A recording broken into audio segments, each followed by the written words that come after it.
Don't you care?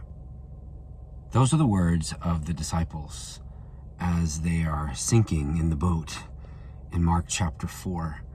Rabbi, don't you care? They're speaking to Jesus, who's fallen asleep in the back of the boat. And they're wondering why he's not doing something and why he's allowing the world around them to simply storm, for there to be the threat of the loss of their life and for everything else that seems to be piled into that ship that's sinking.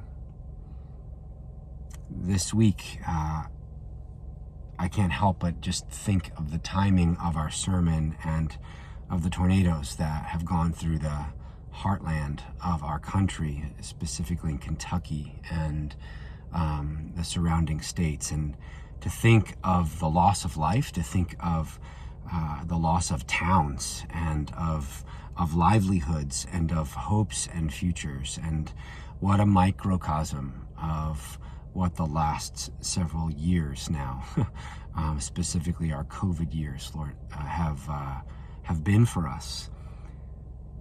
So much loss, right?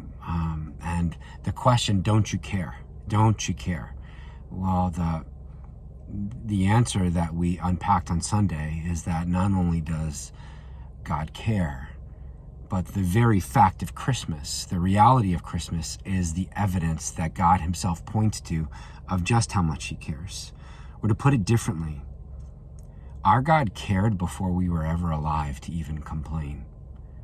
Our God cared before we even knew what was broken in our world. Our God showed us how much he loved us by sending his son into the world so that he could do something about it. Or put it very differently, Christmas morning is evidence, all the evidence that we will ever need, that God truly did, and does right now care.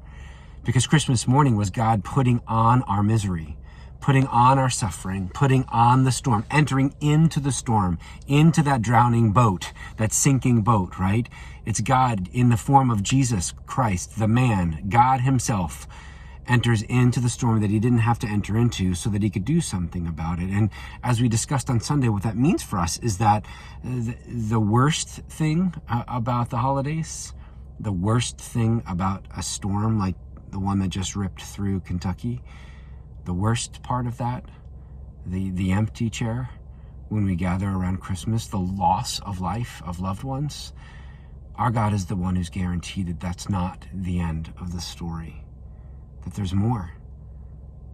Our God is the one who's guaranteed that life will one day be restored to what it was supposed to be. Heaven and earth being one place where tornadoes don't exist, where hurricanes don't exist, where earthquakes don't exist, where cancer doesn't exist, where broken relationships don't exist, where abuse doesn't exist, where forgetting and forgetfulness and selfishness and self-centeredness and pride and all the things that have broken and make our world horrible, that the Bible calls sin, will not exist. It's why Christmas morning is the best present there could ever be. And it's why we have reason to hope this Advent season that there's more to come, friends. There's more. There's more to come. Life as it was always meant to be. Where are you struggling? Where are you struggling to have that hope?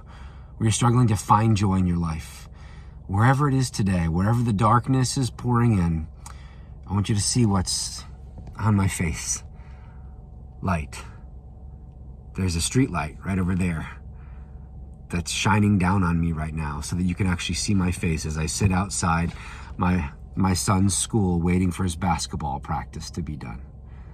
Light that is broken into the darkness, not just so that we could see, but so that we can live, so that the darkness called death is pushed back once and for all.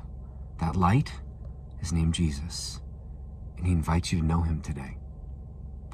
Merry early Christmas, friends.